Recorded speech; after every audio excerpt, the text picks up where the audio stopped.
Thank you for tuning in to Serendipity with Sheila, the podcast that helps you align your mission with your passion. As a universal master energy healer, Sheila can help you awaken and align with your true self so you can live the purposeful life you were made for. Let's get started. Hello, welcome back to Serendipity with Sheila, and I am your host, Reverend Sheila B. Tillich. And today we have Tammy Wright, who will be telling her amazing serendipitous life journey she has been on, and as she grows into her authenticity. Welcome, Tammy. Woohoo! Hi, Sheila. It's great to be here. Oh, God, I am just so happy that you're on sharing with my audience. And so, Tammy, first of all, let me start by telling the audience a little bit about you, Tammy Wright, CPA and CFE, and that's actually a certified public accountant and certified fraud examiner. And you know, I like to say that, certified fraud examiner.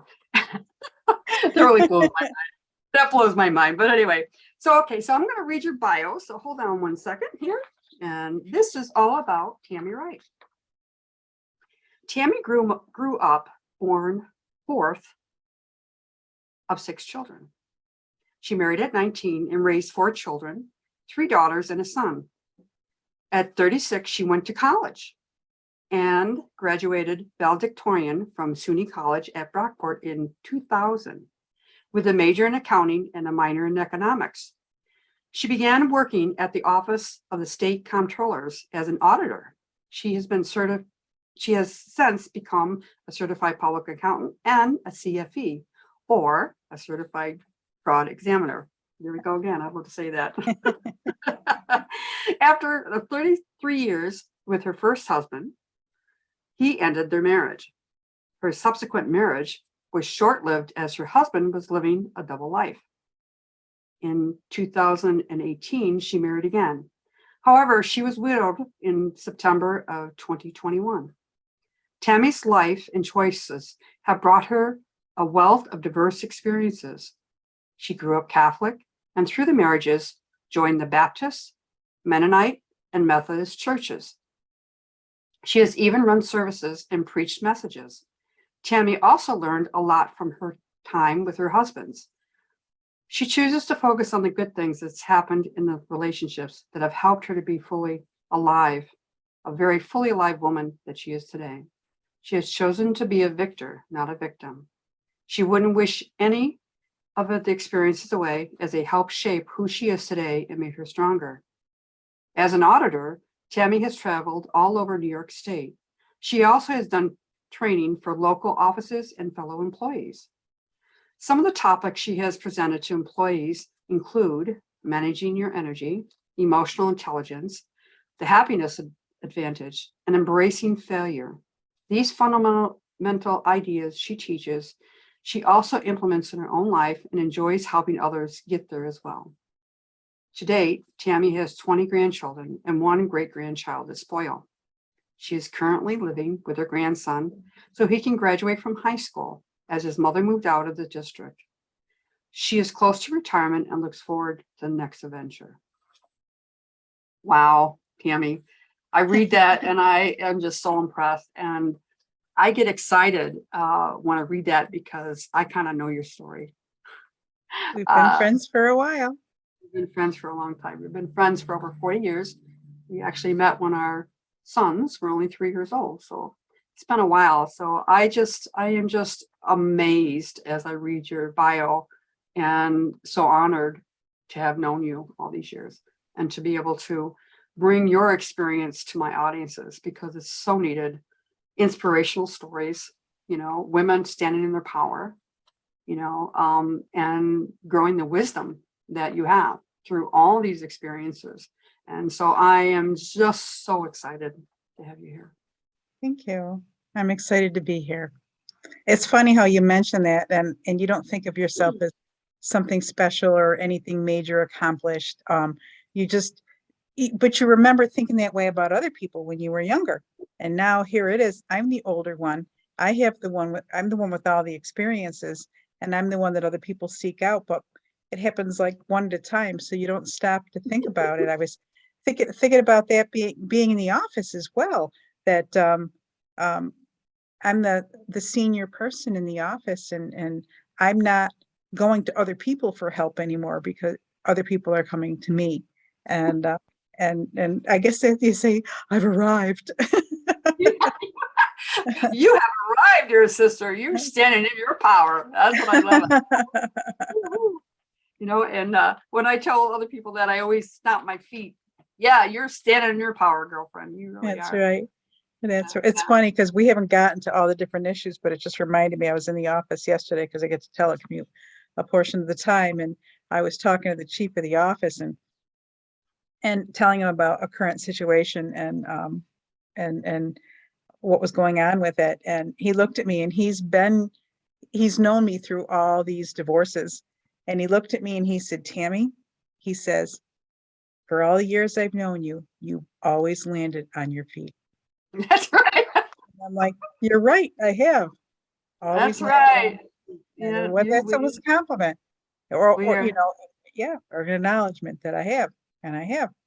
You're absolutely right. You're absolutely right. So, Tammy, your story is amazing. It really is. And I know your bio has already, have a lot of interest. My listeners want to hear more.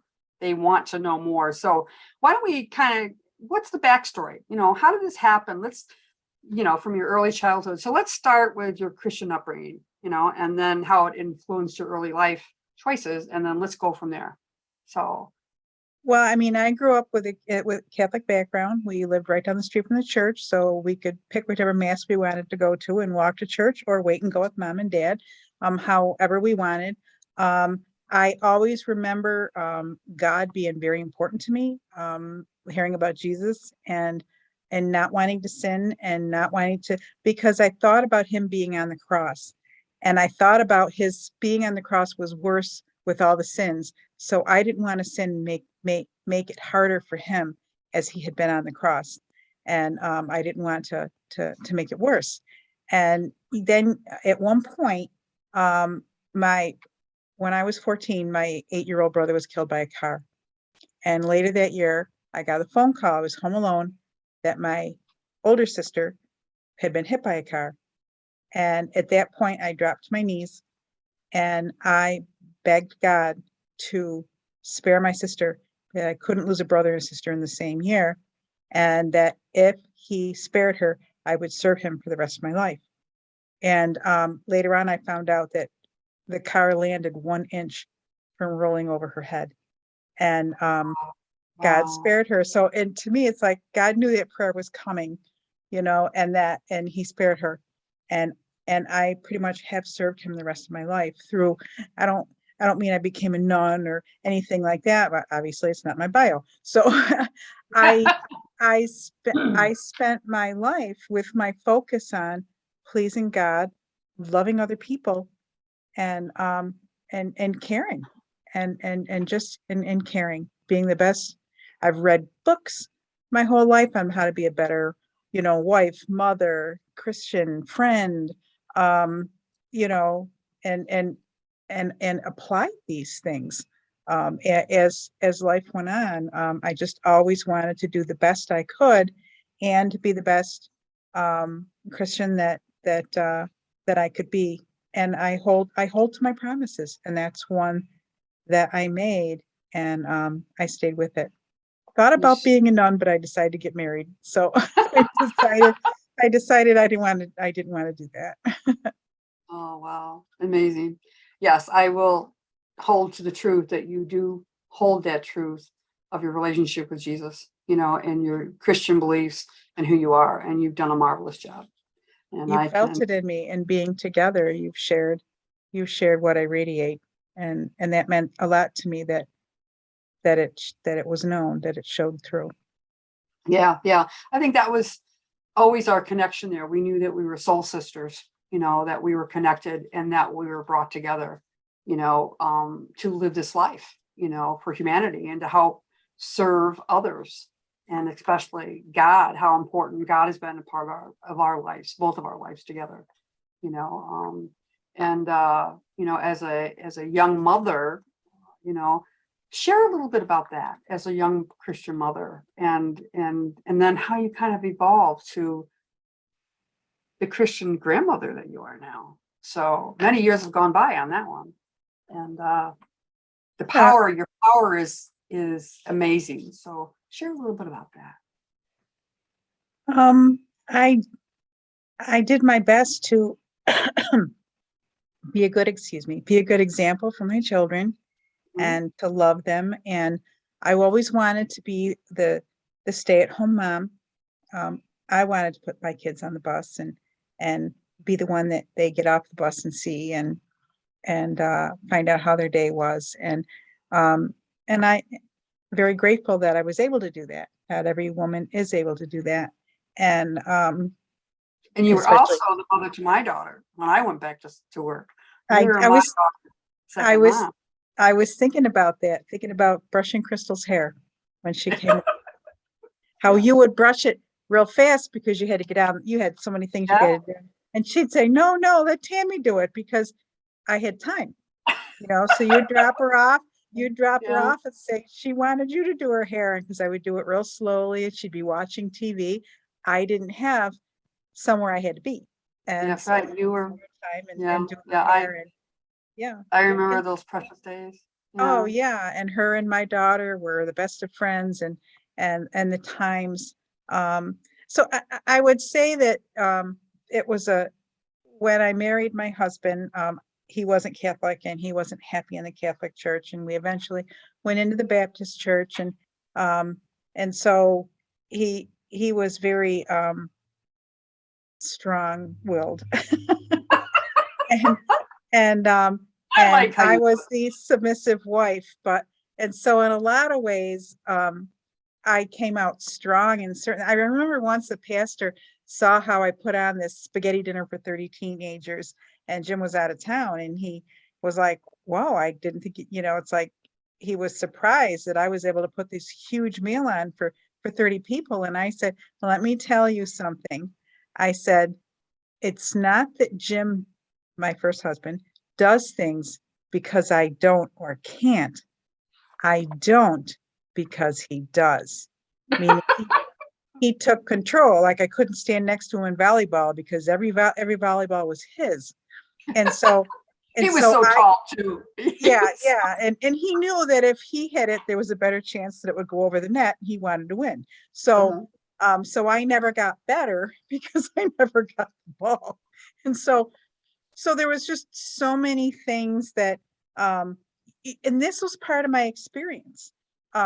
So yeah, I could sit there and say, well, I feel like I was squelched, or well, I feel like this. Well, I blossomed in the area that I had, and I raised my children, and I was a good example for them. And so there were a lot of wonderful experiences in all of that. And and so eventually he went on a business trip and forgot to come home. And we'd been We can and laugh about it now. It wasn't so funny at the time, but see well, it's how much you've grown. I mean, absolutely. I mean, it was, yeah, was devastated. I was devastated. My sister had to move in and take care of me for a week. I was on heavy duty medication. yeah, Yeah, it I was hard. remember. Mhm. And then I bounced back, and I dealt with it. I actually waited a year for him, and I said, I will walk through the fire with you, and we will, and he chose not to, and he thought about it.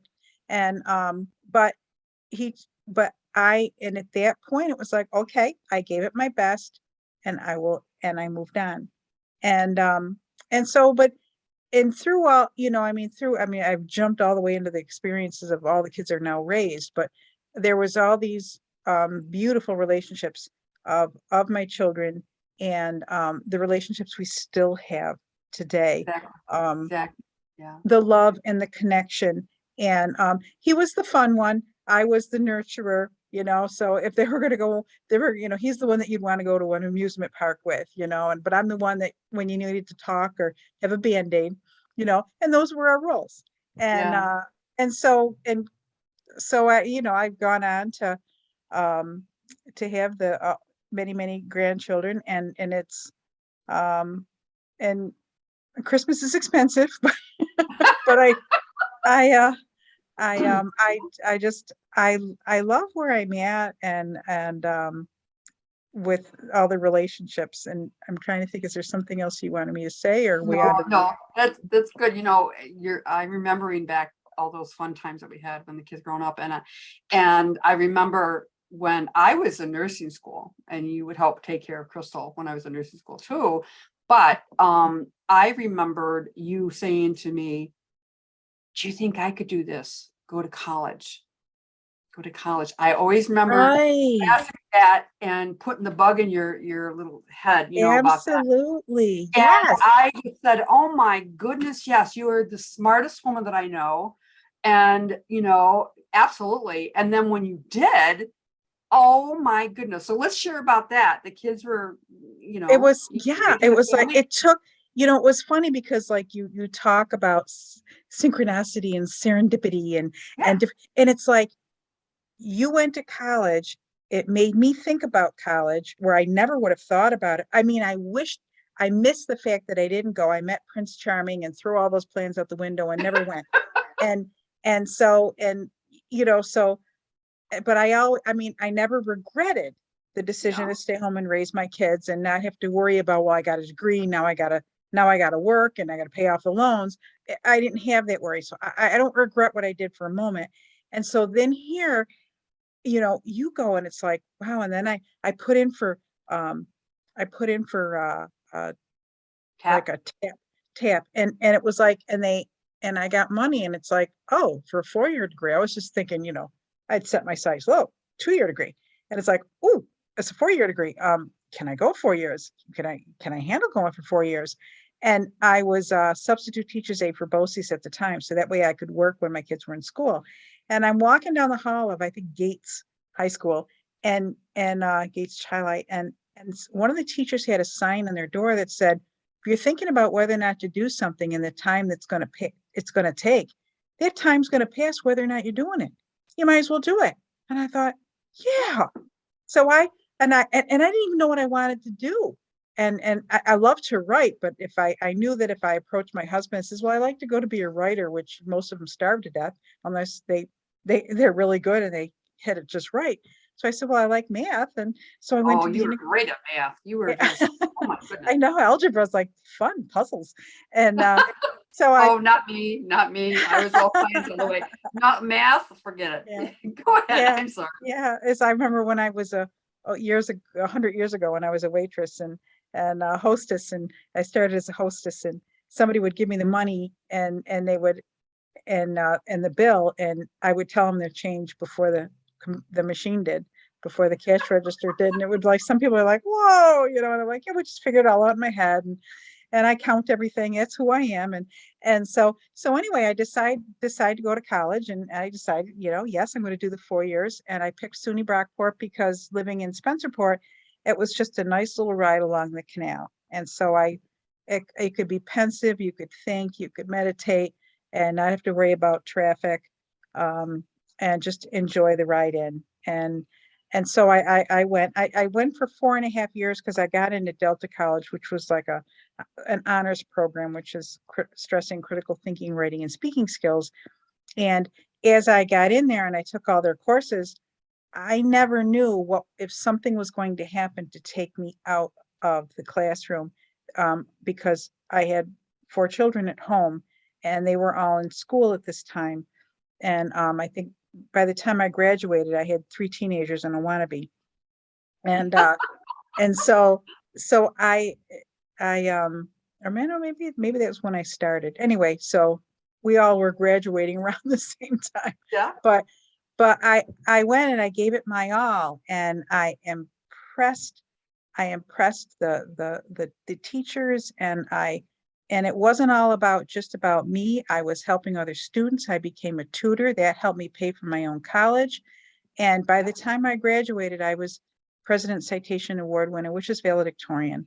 And um, and I had 13 or more scholarships and awards by the time I graduated. It was 4.5 years because I wanted to take some extra courses and stuff. And I went to Costa Rica for a 5-week stint, and the experience was amazing to go to another Oh, country and do school there. And as a matter of fact, I had this wonderful valedictorian speech. And every once in a while, when I start feeling like I'm not getting anywhere in life, I'll go listen to my speech and I'll go, yeah, there is it. Give yourself a pump up, and and so I it was wonderful. And actually, the day I gave my speech, I was dressed up, and and I met the chief of the office at the time in Rochester of the state comptroller's office, and he was there at a job fair and I looked and I thought, this is the job. And it was like, I was there, he was there, I met him, I got the paperwork, and right then and there I knew that's the job that was meant for me. Serendipity. Absolutely. Absolutely. Because I needed a job that I could function with. I couldn't go for a CPA firm and give them my soul. It was like I had to, well, that's pretty much what I was told. Yeah. But you work for the state, and it's, that's an oxymoron, state worker. So they don't want you to work more than your regular hours. You're not allowed overtime. And so I'm like, this I can take care of my children's needs that are still home. And I stayed. I could have gone for other things. I could have, tried to make more money, but I made enough, and I was very happy with what I did. So, and my kids, I'd hear my kids talk about how amazing their mother is, and all the different things. So just so many things lined up. It's like, I always say that, like somebody would say, well, what's going to happen with this if you want to do that? And I'm like, I don't know, but I know that God always makes it happen. That something's going to happen, and something's going to happen that this isn't going to be an issue anymore, or this door is going to open. And my whole 63 years of life, it's always lined up, and I just wait for it.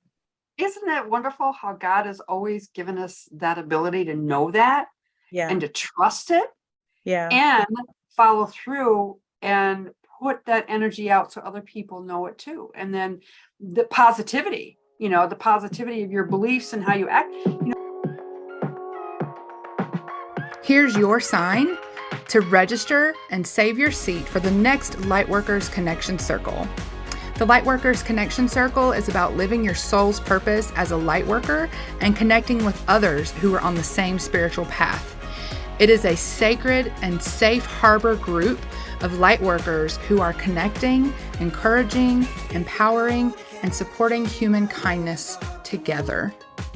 The Lightworkers Connection Circle is led by Universal Master Healer Sheila Tillich and takes place on the first and third Tuesdays of every month. To save your seat, head on over to sheilatillich.com/lightworkers-connection-circle.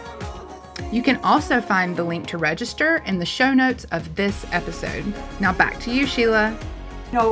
We as women, who love God in our own way, whatever our higher power is, or we know that we are here for a purpose, just like you knew you were here to serve.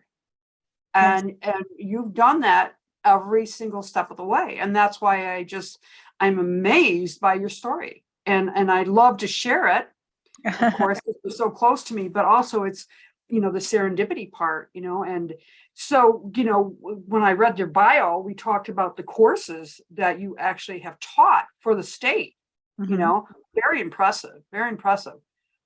Well, you've mentioned a little bit more about that. Well, you just mentioned positivity, and one of the courses was, the Happiness Advantage, and that was from a book I read by Sean Aiken. And basically it was like reading 7 Habits for Highly Effective People, or there were different, and then I would take these books and I would get information from them, and I do other research on the site. And so some of the things that I learned, and a lot of it I found I was already doing. But in this one with the happiness factor, it was like, I chose to be happy. Yep. There is a mild depression in my family. Some are more severe. So I've had moments where I have to fight it. And especially the years of PMS that I no longer have. But back when I did, it was like there was a couple of days a month that I was fat, I was ugly, everybody hated me and was out to get me. And then I had to learn, okay, let's pay attention to the calendar.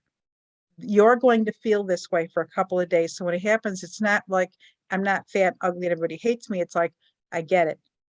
This is this isn't real. It's how I'm going to feel.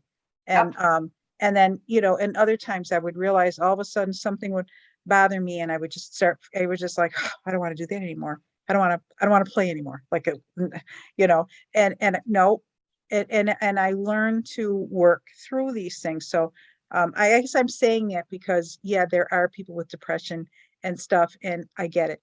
And then I look at the positivity, and I look at, I'm driving down the street or on the expressway, and there's been an accident, and it's usually I'm on the thruway traveling, and it's turned into a parking lot, and I just sit there, and of course I got my coffee or my water, and I got the music on that I want, and it's like, thank you God that I'm safe.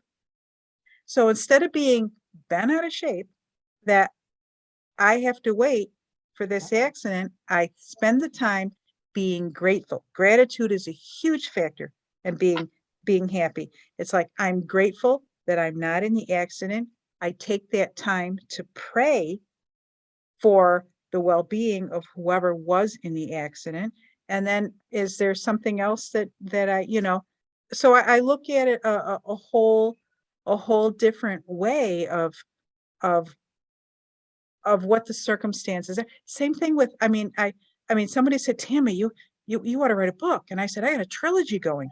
And I said, you know, I mean, 3 different husbands, you know, the second husband used me for my money and had a whole second life going. And I'm a fraud examiner, and he got away with it to a point. And so it's like, but that's that sweet trusting thing in me, to where I don't lie, so I don't look for it in other people. I'm not a great auditor thing, is it? But it's just like I so when that experience ended, my mother is so hurt by this man. I'm not allowed to speak his name. We were only married for 18 months before I found out he was living a double life. But the experiences I learned in our time together, he's the one that I joined the Mennonite church with. And the beautiful people in this church, I learned to, and there weren't pastors running it. It was run by the people, a lot of smart doctors and everything else in this church. And it was like, we ran the services, not everybody, because not everybody's as outgoing, but we ran the services. I picked the songs. I created the programs. We ran the Sunday school. And it was like, it really picked your brain and got you going. And I love to do the research like I do for the training and stuff. So I would be able to do all that and put it together and come up with a sermon and be able to, but they had whole different viewpoints than the Baptist church. And so it was a whole nother part of me that was being built, and that I never would have had I not met this man we don't talk about. And so it's, you know, and the people of that church, they're wonderful, and they're still my friends. And so there was just so many things. And then right after that ended, I called a friend who I'd become friends with after my first husband left, and we had never started to date. He's like, oh, I felt so sorry for you. I said, when I talked to you, he said, but as soon as I hung up, I did a happy dance around the kitchen because now you were free. And I'd always been kicking myself for not dating you. And I'm thinking, oh, crap. I was so done. But I didn't want to hurt his feelings. So, okay, I'll give it a try. And, you know, and then we got married, and he was a whole different, he was into like more spiritualism. And He was so not like your friend Sheila. Yes. And a friend of yours who you've trained was a close friend of his. And so Yeah. he meditated and of course we would sit down to dinner and he'd make these meals with all these flavors and these good vegetables and he would just put it in his mouth and he would just cherish the different flavors. And I'm like, and I sit down, I turn on the vacuum cleaner and I just shovel it all in and I'd swallow it. And I'd be like, and he'd be like, no, Tammy. And I mean, he would just be showing me how to, it was funny because I had gained all this weight through all these marital issues and stuff like that. And, and so I told him, I said, oh, I really wanted to lose weight. And I said, and I, maybe after we get married, you can help me. And of course, we get married, we go back to the hotel room. There was some leftover pizza there. And I went to take a bite and he's like, do you really think you need that? And I thought, oh my God, I didn't know boot camp started the moment I said I do. And it's like, and and so and there it went. And so he helped me lose about 30 pounds and eat a lot healthier. And so I learned a whole bunch of new things for him. And of course, he was extremely big. Not that you can be big in AA, but a lot of people. He did a lot of talking and a lot of helping and a lot of big book talk and stuff like that. So I had to remind him not to consider me one of his Sponsees. sponsees when I ate something I shouldn't be eating. And it's like, I'm not a sponsee, I'm your wife. And so, but I learned a lot from him. And I mean, we didn't break up or anything. God took him home. And the last year was really rough. And I learned what it was like to be a caretaker of a cancer patient. Yes, And right. and I learned to help other people understand what he was going through. And Right. I right on down to bathing him and taking care of him right up until the very end. He died at home. Mm-hmm. And that's what he wanted. And I was able to find out his wishes and make them happen because that's part of who I am. And Right. and so there was another whole learning experience. And Oh, yeah, absolutely.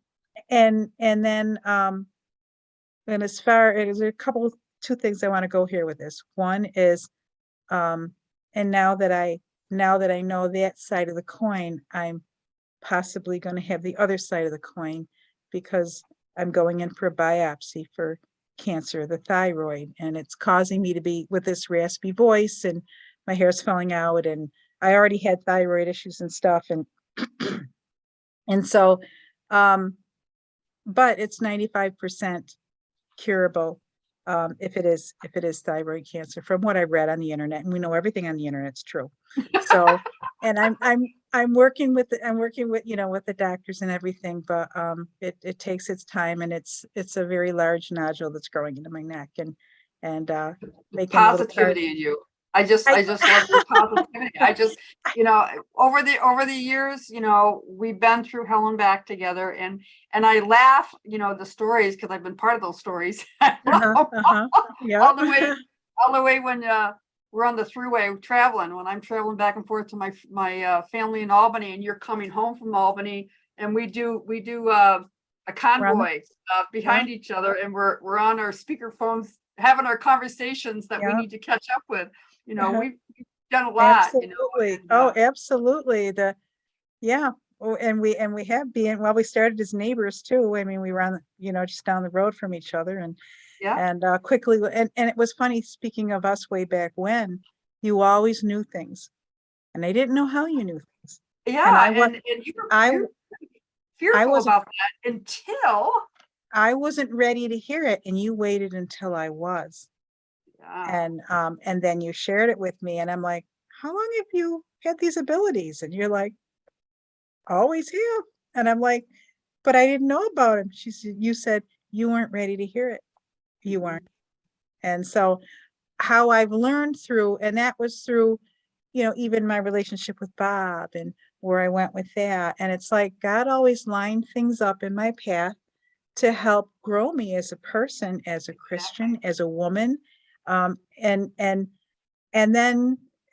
talking about the three husbands, all of a sudden, I was very close with a man in high school, and I wondered why he never asked me out. And apparently it's because I dated a friend of his and he didn't want to offend him.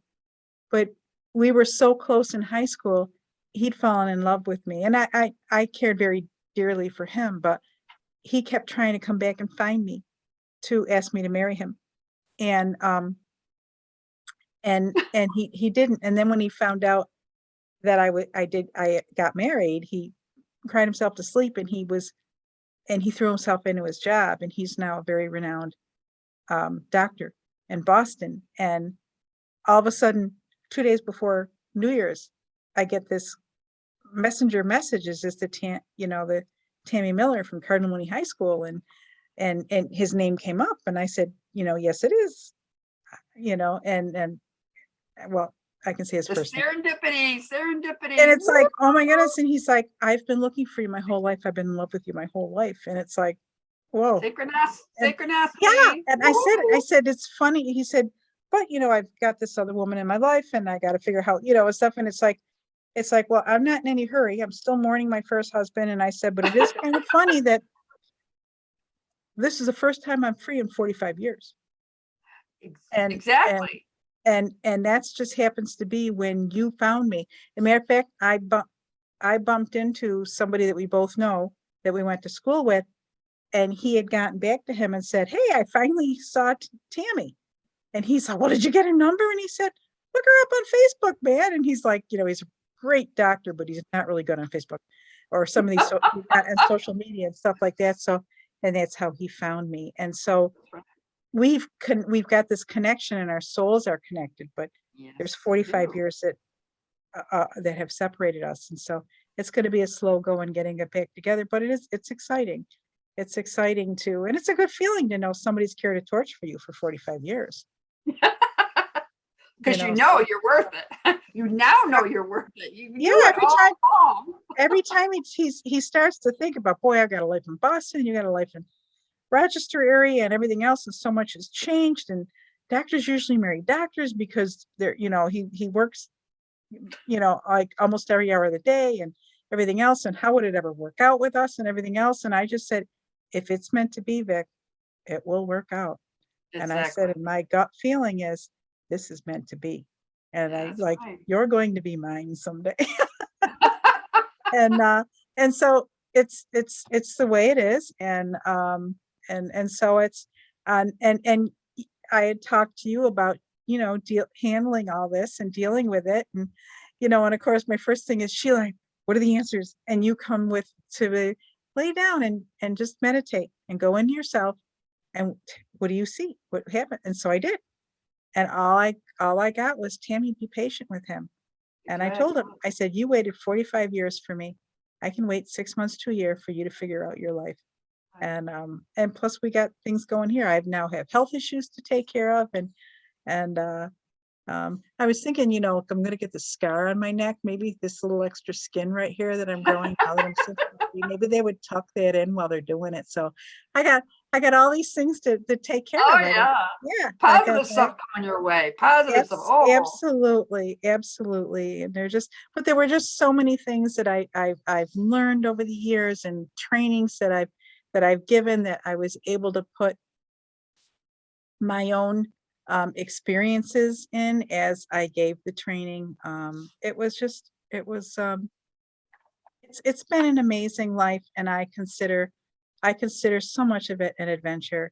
For instance, going to just before we found out Bob was sick, we went to Hocking Hills in Ohio, and so we could go hiking. And it took a day to get there and a day to get back, and we were there a day. So it was like 2 overnights. And somebody's like, I can't believe you spent 2 days on the road to spend 1 day somewhere. And I said, no. It was a 3-day adventure. The trip down was an adventure. The trip back was an adventure. And the trip and the time there was an adventure. And you've got the whole thing can be an adventure. And our whole life is an adventure. Yeah. And it's amazing. And it's the most beautiful fall foliage I've ever seen in my whole life coming out of there. Because in Ohio, the fall foliage isn't as spread out as it is in New York. It's all at the same time. and we were coming out of the forest, and all the trees were like over the road with the sun shining through, and it was, I mean, it was like amazing. And it took like a half an hour to get through all that, and it was just like, yeah, I took like 100 pictures that don't do it justice. It was just, I was so grateful for that time at that perfect. He got lost. He took a turn and being a guy, he didn't ask for directions, and he and I kept saying, I don't think that's the way we're supposed to go. But boy, that wrong turn took us on an amazing adventure.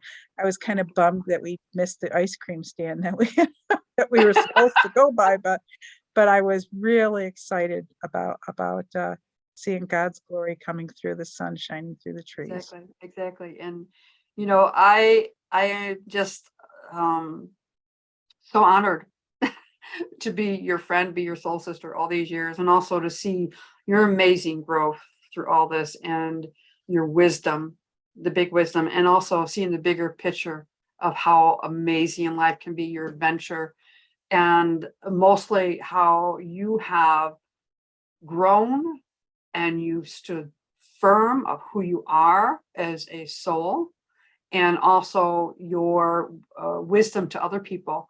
And, as we are in this, the last season of our life, or, we're well seasoned, let's put it that way. But we're all well seasoned. I always, I'm amazed how the older I get, the wiser my parents become. And it's like the same with us, when we look at just like going on that adventure, that 3-day adventure, and seeing the fall foliage and just the amazing how beautiful life is, when we can slow down at this time in our life to be able to do that, and the amazing part is that we all can do that. We don't have to wait to be the wise old ones that we are now, but we can tap into that adventure anytime, and that's what I love. What I do is helping others people see that bigger picture, and to see their own soul's ability to stand in their power, and to share my wisdom, being the galactic grandmother that I am, Yes. the connection with Mother Earth, and then the stars and the soul and then God and everything. I am just so grateful, and I am so thankful. And my dear friend Tammy, I am so grateful for your friendship, for your wisdom, and your ability to be able to share openly with my audience. And I know they really have enjoyed listening to this actual podcast, because it's amazing. And you are an amazing woman. And I am just so grateful. And thank you for sharing with my audience how to live your authentic life, standing in your power. And that's what you're doing. You're standing in your power, being who God has made you. And I am just so blessed. Thank you. I am as well. So, okay, so I'm going to close this now. I want to thank you so much, Tammy, for being here today. Thank you so much for tuning in and spending this time with us for yourself. Any moment we spend healing ourselves is a moment spent healing humanity. And I invite you to join me each week as we dive into topics that will help you align your mission with your passion.